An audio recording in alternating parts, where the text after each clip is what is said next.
Yacht 10. J.K. Rowling wrote the idea on a train. Imagine sitting on a delayed train in the middle of England. You're stuck. No phone, no Wi-Fi, no distractions. Most people would just stare out the window, annoyed, waiting for the ride to end. But in June of 1990, Joanne Rowling, better known as J.K. Rowling, had a moment of inspiration that changed the course of her life and pop culture forever. On that train ride from Manchester to London, the entire concept of a boy wizard named Harry suddenly appeared in her imagination. She later described it as if Harry just walked into her head fully formed.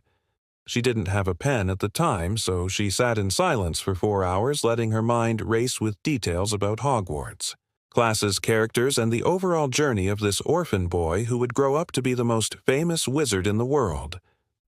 This wasn't just a random idea. It was lightning in a bottle. Rowling had been a struggling single mother, working as a secretary and barely making ends meet. The train delay gave her an unlikely moment of stillness, and from it came a spark that would evolve into 7 novels selling over 500 million copies. But here is what makes this fact even more fascinating. Rowling has admitted that she always loved trains, and in the Harry Potter books, trains are symbols of transition and destiny. The Hogwarts Express, leaving from Platform 9 3/4, is more than just a ride to school. It's a threshold between the ordinary world and the magical one.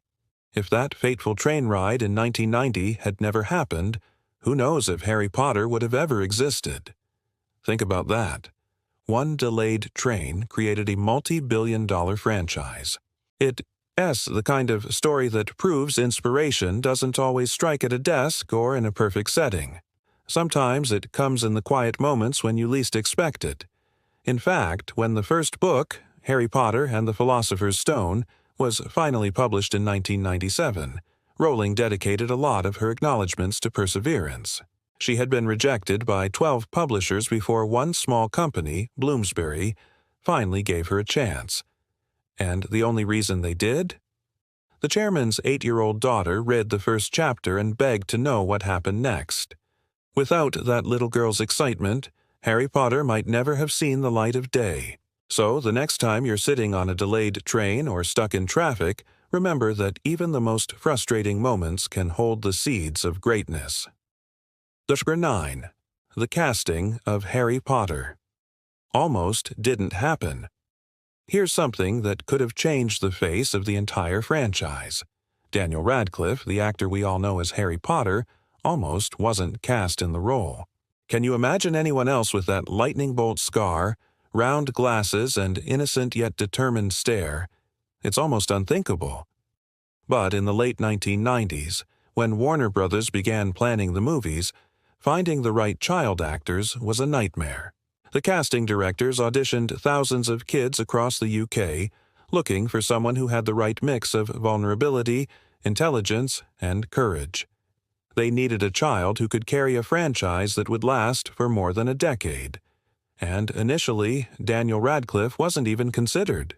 His parents weren't thrilled about the idea of their son being thrust into international fame at such a young age. They worried about the pressures of Hollywood, the long filming schedules, and the effect it might have on his education. But fate intervened at the most unlikely place, the theater. A casting director happened to attend a play in which Daniel was performing and was struck by his raw talent and screen presence. Eventually, director Chris Columbus, who was helming the first film, met Daniel and was convinced he was perfect for the role. After several screen tests, it became clear no one embodied Harry better than Daniel Radcliffe. The story doesn't stop there. Rupert Grint, who played Ron Weasley, had sent in a video of himself rapping about why he should get the part. Emma Watson, who played Hermione Granger, had never acted professionally before, but stunned everyone with her intelligence and confidence. Together, these 3 kids became one of the most iconic trios in film history. Now, here's the twist. Warner Brothers initially considered making the Harry Potter movies in America with American actors, and they even toyed with the idea of setting Hogwarts in the US. Can you imagine Harry Potter without British accents, With Hogwarts in, say, Massachusetts instead of Scotland, fans would probably riot. Thankfully, J.K. Rowling fought hard to keep the cast and setting authentically British. Without her insistence, we might have ended up with a completely different franchise, one that didn't have the same charm or cultural authenticity. Daniel Radcliffe himself later admitted that he felt like an imposter in the early years, unsure if he was good enough to carry such a huge role. But, as the films progressed, his growth mirrored Harry's.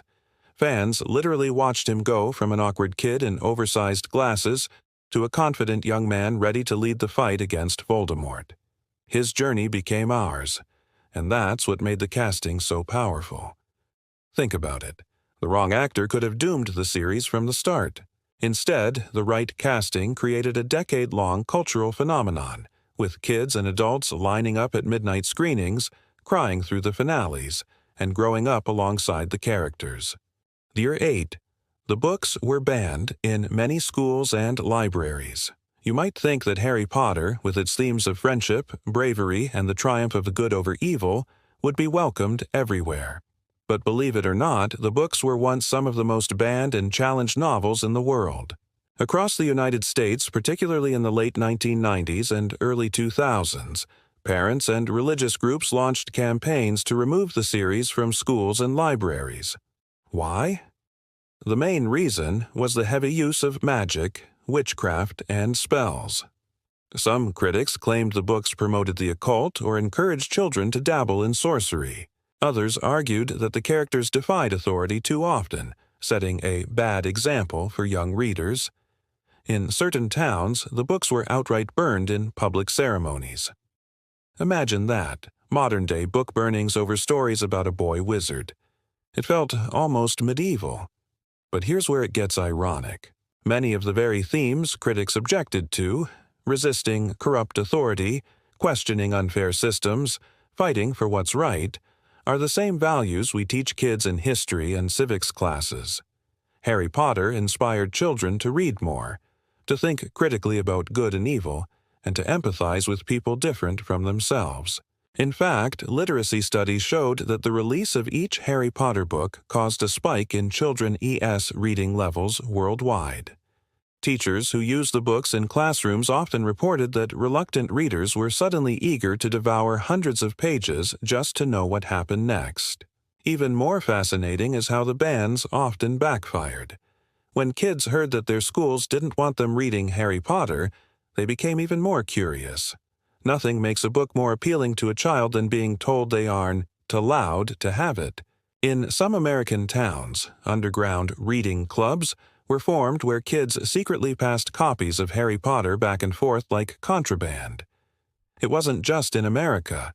The books faced challenges in countries like the United Arab Emirates and even parts of Europe. Yet, at the same time, Harry Potter was winning literary awards, topping bestseller lists, and being praised for making reading cool again. J.K. Rowling herself once said she found the controversy both frustrating and amusing, because while critics accused her of corrupting kids, children around the world were lining up at bookstores at midnight just to get lost in reading. What this fact shows us is that Harry Potter wasn't just entertainment.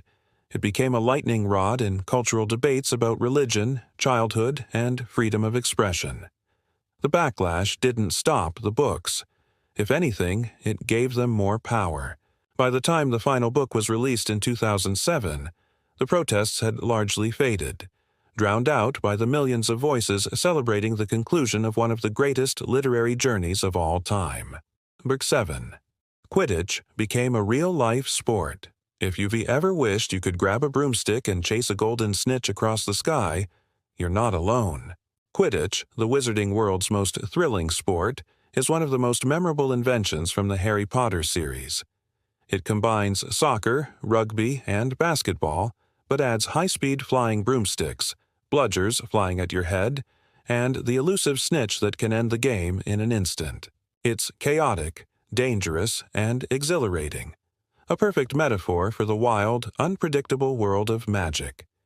Here's the surprising fact. Quidditch is no longer confined to the pages of a book or the scenes of a movie. In 2005, A group of students at Middlebury College in Vermont decided to bring Quidditch into the real world. Of course, they couldn't fly, but they adapted the rules. Players run around with broomsticks between their legs, dodging bludgers, played by dodgeballs, and trying to score goals by throwing a volleyball through hoops.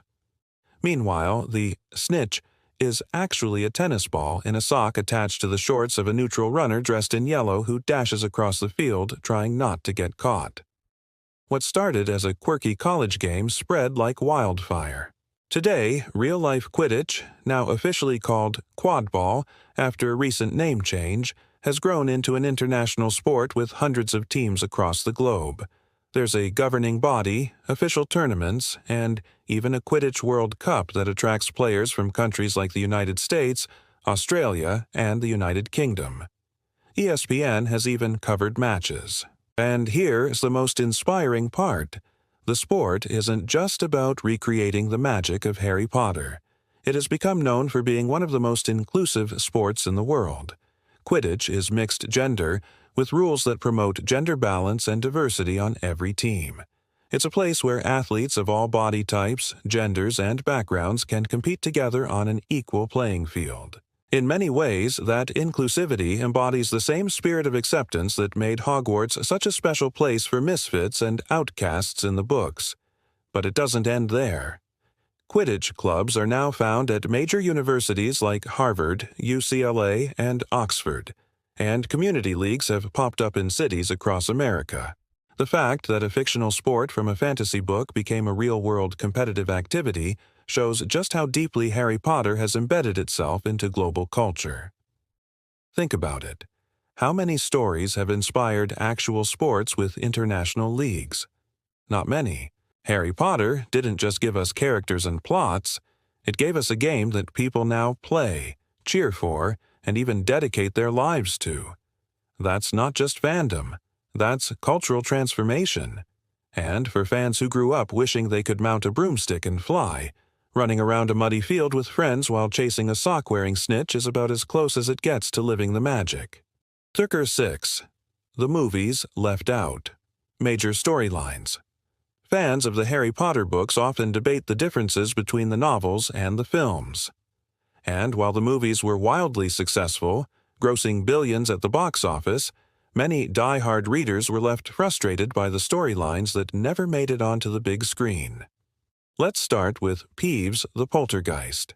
In the books, Peeves is one of Hogwarts' most mischievous troublemakers, a ghost who spends his time tormenting teachers, pranking students, and causing chaos. He's hilarious, annoying, and adds a layer of unpredictability to life at the castle. Yet in the films, Peeves doesn't appear at all. Entire generations of movie-only fans have no idea this character even exists. Then there's the story of Winky the House Elf, who plays a crucial role in the Goblet of Fire. In the book, she's tied directly to the mystery of Barty Crouch Jr. and the events that lead to Voldemort's return. She also adds depth to the series' exploration of slavery, injustice, and the treatment of magical creatures. But again, in the movie version, Winky is gone. Perhaps the most painful omission for fans was the backstory of Voldemort. In The Half-Blood Prince, the book dives deep into Tom Riddle's childhood, showing us how he grew up in an orphanage, his manipulative tendencies, and his obsession with immortality. These details aren't just filler, they help us understand why he became the Dark Lord. The movie, however, skimmed over most of this history, leaving many viewers without the same insight into Voldemort's mind. Why did this happen? A big reason was time. Each Harry Potter book grew longer, with the final installment being over 750 pages. To keep movies under 3 hours, entire subplots were cut. Directors and screenwriters prioritized the central arc of Harry, Ron, and Hermione, while sacrificing secondary stories. From a commercial standpoint, it made sense, but from a storytelling perspective, some richness was lost. American audiences, especially those who hadn't read the books, sometimes walked out of theaters confused about certain plot twists. For example, the importance of the Elder Wand or the full tragedy of Snape-Eeyas' life wasn't as deeply explored on screen as it was on the page. In the books, Snape Ewas' devotion to Lily Potter and his role as a double agent build slowly over thousands of words. In the movies, the revelation comes more abruptly, without the same emotional buildup. Of course, this isn't unusual for adaptations, but what makes Harry Potter stand out is how passionate its fans are. The series wasn't just a casual read, it became childhood for millions. So when moviegoers noticed favorite scenes or characters missing, it felt personal. Even today, if you bring up Peeves or Winky at a fan convention, you'll spark heated debates about what should have been included. Still, it's worth remembering that despite these omissions, the films did capture the heart of the story. They gave us iconic visuals, Hogwarts Castle, the Quidditch matches, the Battle of Hogwarts, that brought the magic to life in ways words alone never could. And while certain subplots were cut, the core of Harry's journey remained intact. The missing storylines may always be a sore spot, but they also give fans a reason to keep returning to the books. Number 5. The series has its own theme park. Think of your favorite fictional world. Now imagine being able to step inside it, ride the train, drink the drinks, and even shop for magical supplies. That's what Universal Studios accomplished when they built the Wizarding World of Harry Potter. It isn't just a section of a theme park, it is one of the most immersive fan experiences ever created. The first part opened in Orlando, Florida in 2010, and it was unlike anything theme park fans had ever seen. Visitors could stroll through Hogsmeade Village, complete with snow-covered rooftops, Ollivander's Wand Shop, and Honeyduke's Candy Store. Butterbeer, a fictional drink from the books, was brought to life as a frothy, sweet beverage that quickly became a bestseller. Fans lined up for hours just to taste it. But the real centerpiece was Harry Potter and the Forbidden Journey, a groundbreaking ride that combined motion simulation, robotics, and 3D effects to make riders feel like they were flying with Harry through Quidditch matches, dragon attacks, and Dementor chases. The ride set a new standard for theme park technology and helped Universal compete directly with Disney in the theme park wars. Due to its massive success, Universal quickly expanded. They opened Diagon Alley in 2014, which included a life-sized Gringotts Bank complete with a fire-breathing dragon perched on top. Guests could ride Escape from Gringotts, a roller coaster that took them deep into the Wizarding Bank's vaults. Even the transition between Hogsmeade and Diagon Alley was magical. Fans boarded a replica of the Hogwarts Express, which transported them between lands with themed windows showing magical scenery. Today, versions of the Wizarding World of Harry Potter exist not only in Florida but also in California, Japan, and even Beijing. The parks attract millions of visitors every year, generating billions in revenue for Universal. And it isn't just about rides. The attention to detail is staggering. Every brick, every sign, every sound is designed to make guests feel like they're walking through Rowling's world. For American families, visiting the Wizarding World has become a kind of pilgrimage. Parents who grew up reading the books now bring their children, creating a multi-generational fan tradition. For many, the first sip of butterbeer or the first sight of Hogwarts Castle is an emotional experience, a chance to step into a story that shaped their lives. What's remarkable is how Harry Potter blurred the lines between fiction and reality. Few franchises have been able to build a physical world so successfully. Star Wars has Galaxy's Edge, Disney has its castles, but Harry Potter's Wizarding World is often considered the gold standard for immersive storytelling.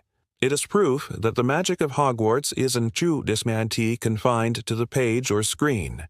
It can be lived, tasted, and touched. For Universal, it was a financial miracle. Before Harry Potter, their theme parks lagged behind Disney. After opening the Wizarding World, attendance skyrocketed, and Universal became a major player in the theme park industry. All thanks to one boy wizard and his enduring magic. Year before, the characters were inspired by real people. One of the most fascinating aspects of Harry Potter is how real the characters feel. They're not flat stereotypes. They're layered, flawed, and deeply human. That's no accident. J.K. Rowling has admitted that many of her characters were inspired, at least in part, by real people from her own life. Take Hermione Granger, for example. Rowling once said Hermione was a reflection of herself as a child, bookish, bossy, and often teased for being a know-it-all. In fact, Hermione's habit of frantically raising her hand in class was something Rowling herself used to do. But Hermione isn't just Rowling's younger self. She also represents the power of intelligence and loyalty, showing that brains and bravery can be just as powerful as brawn. Then there's Ron Weasley. Rowling has described him as a mix of several friends she knew growing up. His sense of humor, his insecurities, and his loyalty come from real people she admired. Ron's large, loving, but slightly chaotic family was also inspired by the kind of family Rowling always dreamed of having. In contrast to Harry's lonely childhood, the Weasleys embodied warmth, laughter, and unconditional support. And what about Harry himself? Rowling insists Harry isn't based on a single person, but his experiences mirror her own struggles. Like Harry, Rowling lost her mother at a young age, which heavily influenced the themes of grief and resilience in the books. Harry's perseverance in the face of trauma reflects Rowling's own determination while living in poverty as a single mother trying to finish her manuscript. Some inspirations were more playful. Professor Gilderoy Lockhart, the vain and incompetent Defense Against the Dark Arts teacher, was based on someone Rowling actually knew, an egotistical man who loved bragging about achievements that weren't his. She never revealed his real name, but admitted that he was every bit as arrogant as the character. Even Dumbledore carried a touch of personal influence. Rowling has said that Dumbledore's wisdom and eccentricity were shaped by her own favorite school teachers, people who inspired her curiosity and made learning magical. And Snape, perhaps the most complex character of all, was modeled after a strict teacher from her childhood who terrified students but left a lasting impression. What this shows us is that fiction often draws its strength from reality. The reason Harry Potter's characters feel so authentic is because they re-rooted in real emotions and experiences. Readers could see themselves, or their classmates, teachers, and family, in the people of Hogwarts. That familiarity helped make the series universal, crossing cultures and languages. In America, this was especially powerful. Kids who had never been to Britain or seen a castle still recognized Hermione's determination, Ron's loyalty, and Harry's longing for belonging. Those connections made the magic feel personal. And it's a reminder to all storytellers. Sometimes the best way to create unforgettable characters is to borrow pieces from the world around you. Number 3. Harry Potter changed the publishing industry forever. When Harry Potter first hit the shelves in the late 1990s, the publishing world was very different. Children's books rarely became international sensations. Midnight book releases were unheard of, and a single series rarely dominated global sales for years on end. Harry Potter changed all of that, rewriting the rules of modern publishing and creating phenomena that still shape the industry today. Let's start with book launches.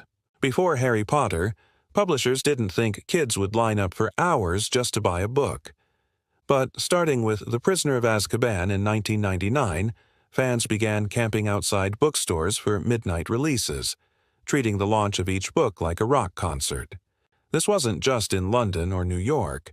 It happened in small towns across America, where bookstores suddenly became gathering places for children dressed in robes and lightning bolt scars, chanting spells while waiting for the clock to strike 12. The sheer scale was unprecedented. When The Order of the Phoenix was released in 2003, it sold 5 million copies in the United States within 24 hours.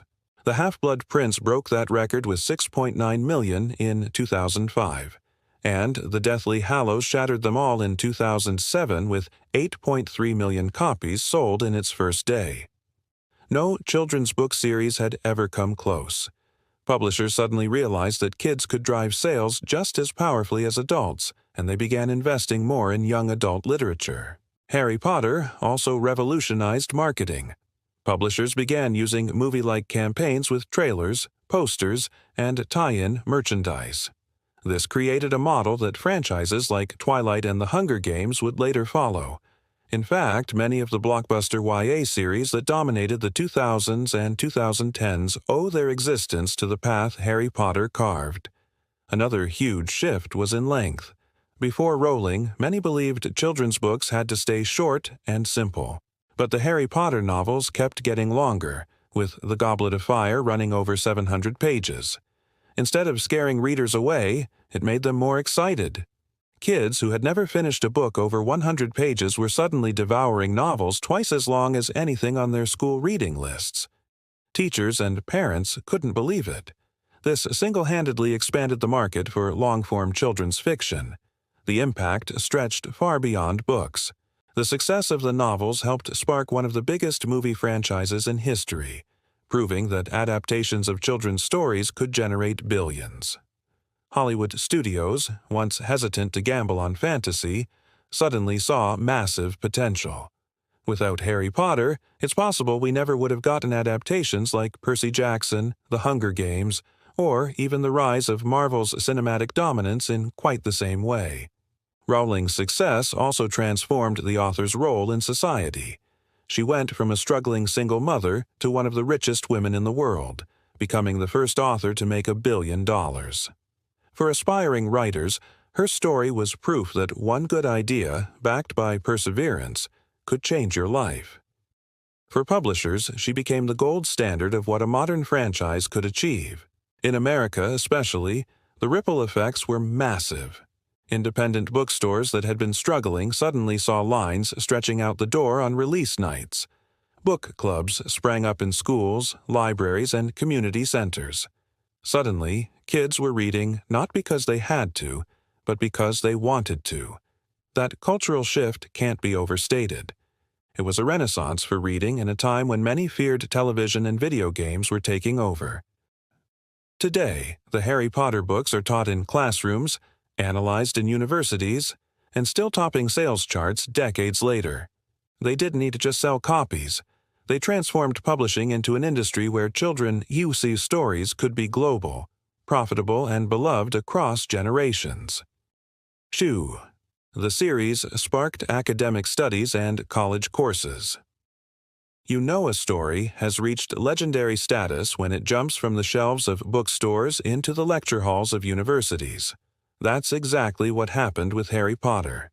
Across the United States, the United Kingdom, and beyond, colleges began offering classes dedicated to studying the boy wizard and his magical world. At first, it might sound strange. Why would professors spend time analyzing a fantasy series written for children? But Harry Potter isn't just a story about spells and wands. Beneath the magic, the series explores timeless themes: prejudice, death, love, identity, power, and morality. Those themes are the backbone of literature courses, philosophy seminars, and even political science discussions.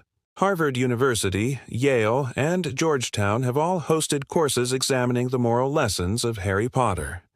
At the University of Kansas, a professor created a class called Harry Potter and the Age of Illusion, which looked at the books through the lens of sociology, history, and cultural impact. In Britain, Durham University ran one of the first official Harry Potter courses in Europe, analyzing the books as modern mythology. But it wasn't limited to literature. Law schools began using Harry Potter as a case study for ethics. Professors asked students to consider questions like, was Dumbledore a responsible headmaster? Did the Ministry of Magic abuse its authority? What legal lessons can we draw from the treatment of magical creatures like house elves and werewolves? These discussions helped students think critically about real-world issues through the lens of fantasy. The medical field even got involved. Psychologists studied how children who read Harry Potter developed stronger empathy and tolerance compared to those who didn't equality. Researchers found that kids exposed to the series were more likely to reject prejudice against minority groups, mirroring the themes of the books. In short, reading about muggles and wizards learning to coexist helped real children become more compassionate. Pop culture classes also embraced Harry Potter as a way to engage students. In America, professors realized that discussing Hogwarts could spark more excitement in the classroom than dusty textbooks. Students who grew up reading the series suddenly found themselves writing essays about the politics of the Ministry of Magic or the symbolism of the Deathly Hallows. All of this shows just how deeply Harry Potter has embedded itself into intellectual life. It's not just entertainment. It's a cultural artifact worthy of study. Just as ancient myths and Shakespearean plays are dissected for their insights into humanity, Harry Potter has joined the conversation as modern mythology. And if you walk into a college class today and see a group of students passionately debating whether Snape was a hero or a villain, you'll know exactly why. Number 1. Harry Potter built a multi-billion-dollar empire.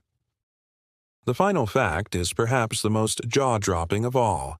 Harry Potter didn't just change publishing, film, and fandom. It built one of the most valuable entertainment empires in history. Let's start with the books.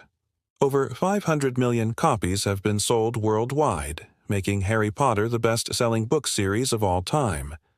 The novels have been translated into over 80 languages, from Latin to ancient Greek, ensuring that readers across the globe can experience the magic. Then came the films. Released between 2001 and 2011, the 8 Harry Potter movies grossed more than $7.7 billion at the box office, making them one of the highest-grossing film franchises ever. The actors, Daniel Radcliffe, Emma Watson, and Rupert Grint, became household names. For a decade, families planned their summers around the release of the next film, making Harry Potter a central part of pop culture. But the empire didn't stop there. Video games, toys, board games, clothing lines, and collectibles turned Harry Potter into a merchandising giant. Lego Harry Potter sets became some of the company's most popular products. Warner Brothers opened the Harry Potter Studio Tour in London, where fans could walk through actual sets used in the films. Then came Fantastic Beasts, a spin-off movie series set in the same universe. While not as beloved as the original, it extended the franchise into new territory. Stage productions followed, most notably Harry Potter and the Cursed Child, a play that debuted in London and later hit Broadway, drawing massive crowds. The theme parks we discussed earlier added billions more. The wizarding world of Harry Potter alone transformed Universal's fortunes, bringing in millions of tourists and turning butterbeer into a real-world beverage empire. When you combine everything, the books, movies, merchandise, parks, and plays, analysts estimate the Harry Potter franchise has generated well over $25 billion. That's bigger than most movie franchises, putting Harry Potter in the same league as Star Wars and the Marvel Cinematic Universe. But what makes this empire unique is its emotional power. Fans didn't just buy tickets and merchandise, they built communities. Online forums like MuggleNet and the Leaky Cauldron became gathering spots for theories, fanfiction, and endless discussions. Cosplay conventions filled with wizards and witches sprang up worldwide. For many millennials, Harry Potter wasn't just a story. It was a cultural identity. Even today, more than 2 decades after the first book, the brand continues to thrive. New generations discover the series through streaming platforms, while older fans pass their love for the books down to their children. Few stories manage to stay that relevant for so long, but Harry Potter has. It all started with one idea on a delayed train, and it grew into an empire that changed the way we read, watch, and imagine. Harry Potter isn't just about a boy wizard who fought a dark lord. It's about the power of imagination, perseverance, and community. From banned books to billion-dollar theme parks, from college lectures to backyard Quidditch games, the series has left fingerprints on nearly every corner of modern culture. And maybe that's the greatest magic of all, the way one story brought millions of people together, across countries, languages, and generations. Whether you're rereading the books, rewatching the films, or sipping butterbeer at a theme park, Harry Potter continues to remind us that magic is real. if you know where to look for it. If you like this video, don't forget to hit that like button, share it with your friends, and subscribe to our channel for more deep dives into the world's most fascinating stories. And tell us in the comments, which Harry Potter fact surprised you the most? Your answer might just make it into our next video.